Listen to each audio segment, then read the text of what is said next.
Hi family, I'm live and I haven't been live in a really long time, but I had something fresh on my mind because I'm going through it literally live right now at this moment.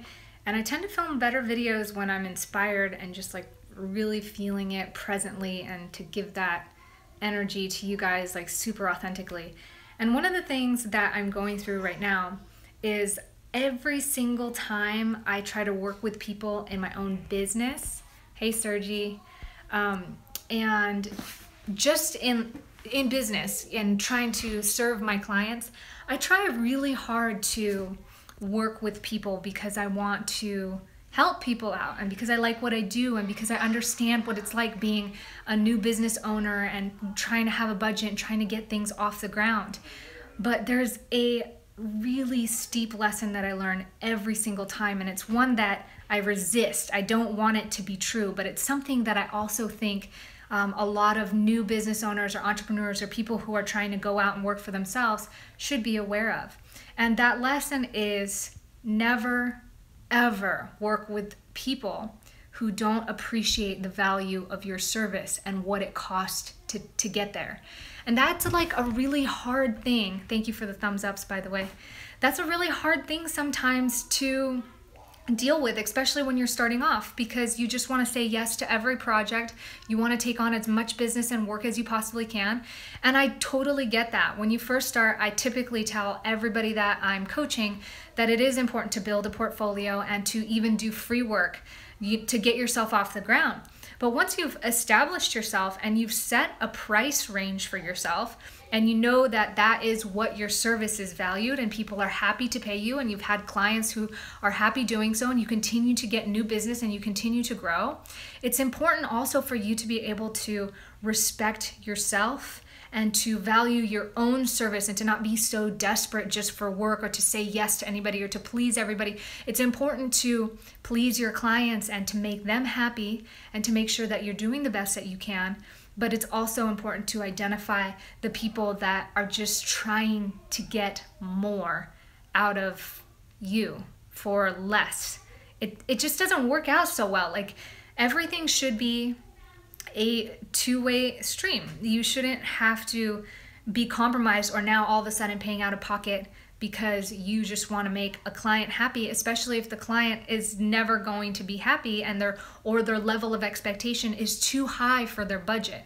It's not a practical thing, and I've done this test many times, and it's just something that I want to share with you guys. I know it's not Freedom Friday, but I've done this test many times where I've brought the prices down and started to budget with clients and see how that turns out versus just saying, these are my prices, they're set here. If you can't meet them, I'm sorry.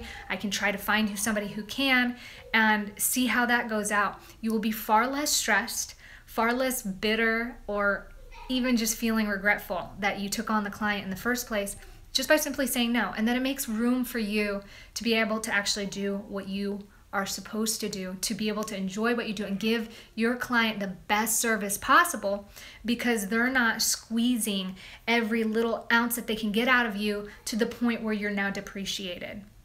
Violette, oh, how do I look at that? Oh, yeah, some clients will never be happy. You can't win them all. And there's certainly clients who deserve for sure to, be catered to treat really well. Some of these clients may be old clients, repeat clients, clients who are happy to pay the full cost of your service. You definitely want to make sure that they are happy for sure. The thing in my situation that I notice is a lot of clients will approach me and they'll say, I can't afford you, but can you please, please do this at this cost? And you say, okay, but do understand you're on a budget. Do understand you're not gonna get the exact full, like everything that like a regular client will get. And they are literally the ones that complain the most. You give it to them and they're like, here, 50 things that are wrong with it. I can't use this photo. And believe it or not, I've had a couple of those clients who gave these amazing complaints. And so we ended up refunding them, canceling their order, of course. And they still went ahead and used the products that they purchased from us. And we're photographers, so they still went ahead and used their photos for their listings, and they used them for months, and they're making money off of it. And it's just one of those things where you're just like, wow, like that really sucks, you know? You don't want to be in that position where you feel upset or worried about the clients. Oh, thank you, Sergi, and welcome to the family. That makes me so excited. I'm so excited for all of you guys that are here. But you don't ever want to put yourself in a position where you're going to regret or feel bitter towards somebody. And I fully take responsibility. Like, I should just not say yes to budget clients in the first place. And sometimes I just want it to be different. I want to believe it's different, but I just can't even think of a time where it has been. Almost every single time they end up being the most difficult clients and the ones that you just really don't enjoy, even though you want to. And so I just wanted to come on and let you guys know, if you're starting anything, whether it's business, even if it's in friendships or any of your relationships, do you ever have those relationships where you feel like you're putting in, you're investing, and this person's expectations of what you need to contribute in a relationship is not the same as yours, and it needs to be fair on both sides. Rachel says, as an artist, you find it hard to find your value and to put a price. How do you find your price? Hi, Chi. Thank you so much. I'm glad you find a lot of value in this. That's all I hope to give you guys is value. Rachel, that is a great question. How do you find your price? When you're first starting off, the thing that you do want to do is be more than fair, because you don't want to overcharge and then have people disappointed in what they receive. So ideally, what you would do is look at the marketplace and find yourself in places that are comparable. I know artists is so subjective, and there's certain artists, sometimes I walk into an art gallery and I'm like, really, this is worth thousands of dollars? I really wouldn't pay for it. Maybe it's not my style, and I'm sure there's a lot of skill and things that I don't see because I'm not a painter that's involved in some of those photos. But as an artist, it's important to look at the market and get market feedback. So the best way is to ask family and friends. You can also give away something for free, like prints, and just ask them to take a survey or to go onto your website and give you some feedback on your art and what they like about it. And sometimes family and friends won't tell you the honest thing because they just want to tell you what you want to hear or like be really nice about it.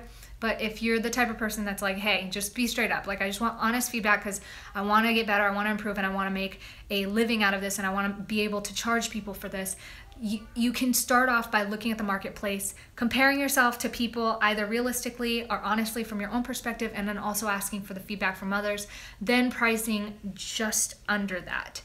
And then when you do that, start to sell, start to offer it. And as you offer it and people buy it, then you can see with the increase of demand, maybe your prices can go a little more up. As you improve, your prices can go up. For example, I'm an artist. I consider myself an artist as a photographer. At first, I charged X amount per photo.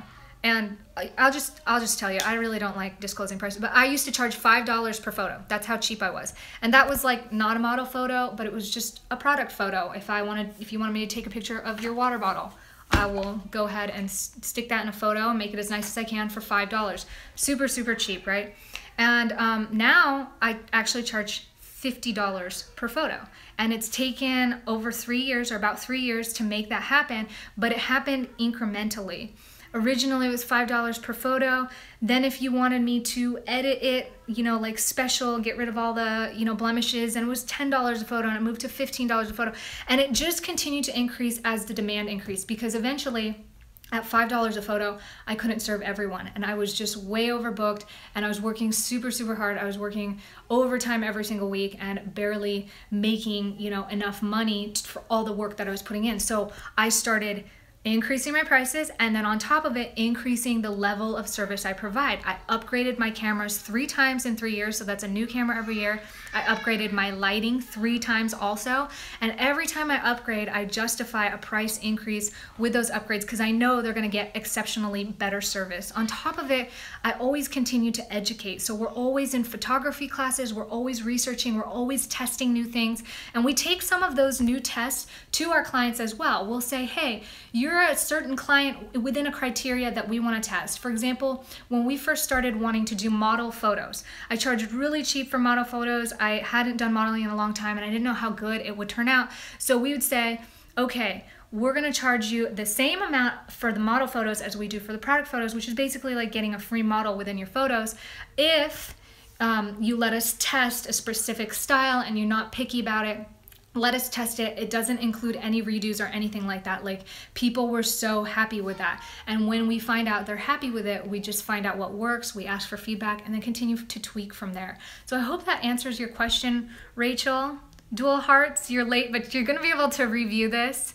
The shaking is disturbing. Oh, I'm so sorry, Gabby. I know, it's because it's so low and I don't really want you looking at my double chin. I'm just kidding, underneath, like, so hopefully that helps. Violette, I'm glad that this helps. You guys are so welcome. I'm sorry about all that shaking. I know it's just disturbing. And I just kind of did this on the whim because I'm in the middle of it. But I hope you guys get really good perspective on that. Value yourself. I've seen amazing photographers even. I've had friends who were photographers way before me, and they get stuck on wanting to service like the cheaper end because they're afraid they're not going to get work, or maybe it's just because they're worried that they're not, you know, good enough to charge more, but you never know until you try. And I have definitely had occasions where I've raised my prices, and some people meet the prices, but I don't get enough clientele, or I don't get enough workflow that I feel like I want, so I'll go ahead and drop my prices back down. And that's okay too. Nobody's gonna really complain as long as you do your best. So just give it a try and don't be afraid to ask for what you feel like you deserve, and then always over deliver. I think that's the biggest thing, is we definitely try to over deliver. This particular client that I'm dealing with was 50% budget, and we over delivered ×3. And they, you know, like I said in the beginning, you just want to make sure that you find clients. Gabby, that's a good question. How do you find your clients? Knock on their doors? No. Back in the day, I actually did, when I was network marketing, I did like the door knocking thing, but clients are really actually very easy to find right now. Thank you, Mona. I appreciate it. Thank you guys. I love you guys so much, and I love sharing with you guys, especially if you feel like it adds value. I'm just gonna answer this last question. And to find your clients, you actually have way more ability to do that now with the power of this thing, this computer that you're sitting right in front of, or your phone. If you have access to the internet, clients are so easy to find. When I first started, I started on Craigslist, believe it or not. And nowadays you have to pay, but it's a small fee. I think it's like $30 to post. And you start on Craigslist, start by offering to local businesses or studios. It's hard for me to think about exactly, like specifically, because it's different for every business. But for my business as a photographer, I started out with friends and family. And I used to do portrait photography. And I made friends with other photographers and would ask them for tips, and would always tell them, hey, if you have any extra work and you can't take it, like, I'll help you out. You can even take, you know, I'll take it at a discount so you could get paid for it. Like, I always believe in the power of working together symbiotically. That's a cool thing about entrepreneurs, is most entrepreneurs want to help one another out, because you can build your network and then you can refer one another and also use each other at kind of a discount, because it's like, you know, we're friends. We're all doing this together. So I had some photographers issue me, or like send me clients, and because they don't want to do it or they're not local, and they take their commission for sending me clients. And then for friends and family, I just do it for free, or I say donation based only, and some of them will give me money, or I just built my portfolio, have them sign like a model release to build my portfolio with their photos. And then you can take this portfolio, put it on a website. Then I went to Groupon, and I started building clientele through Groupon. And then I would go to local businesses and offer, like, for example, a new photographer in our yoga studio here says, I want to come and offer you guys free yoga photos.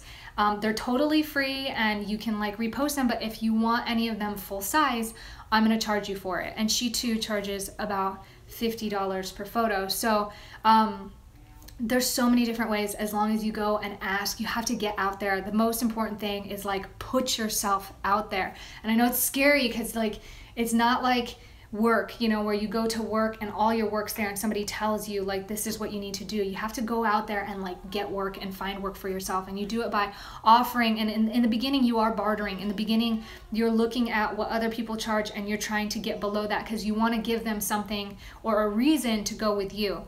Once you build a portfolio, and once you put a whole bunch of stuff together and have a bunch of happy clients, and you're full, then people are now bartering to get your service, which is why these people ask for discounts. They're begging you for your service. And so that's kind of just in a nutshell how you get started. And I hope that's super, super helpful. And Gabby says a real people contract. Yeah, you want to just have a contract. And I like using LegalZoom. It's pretty easy to go to LegalZoom and have them draft up a contract that says that you have the right to use any images or any, you know, pictures or people. So that, I mean, friends and family, maybe not a big deal. I like having things on paper just because you're covered in any circumstance. You have the permission and you're not stepping any boundaries unknowingly. So yeah, it's a great way. And donation with friends and family is a great idea. You can go to services too and say donation based, like minimum $10 or minimum $20 or something like that. Contract, Sergi, contract. I think he said contract, like paperwork where they sign their life away.